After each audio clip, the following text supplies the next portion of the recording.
very glad na we are being presented by the Department of Agriculture for a SAAD project.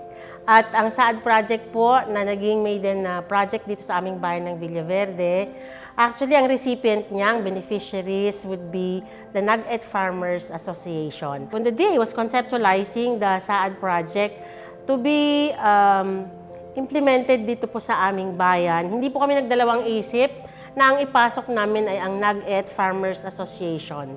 Considering that we wanted to give a brighter future for the children of the families that composes this particular association, and specifically our Ifugao brothers and sisters.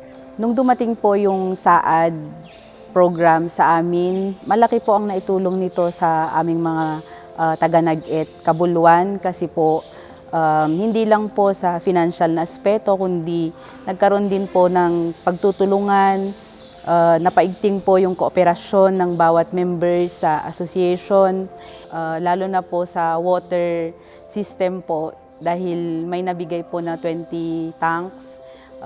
Malaki po ang impact nito dahil sa mga farmers, nagkaroon po sila ng patubig sa kanila pong mga tanim. Doon naman po sa mga nakareceive sa mga baka po, maganda rin po yung naging impact niya kasi pag nanganak po yung baka is kakalat po siya sa mga members at malaki pong tulong nun. Nagkaroon na rin po kami ng mushroom house. Yung mga sales po nun is naisisave po namin para sa mga pangangailangan pa ng paglago po ng aming associations, and we are looking forward po na one day maging organization na po siya or magiging co-op na po siya. Nagpapasalamat po kami ng marami.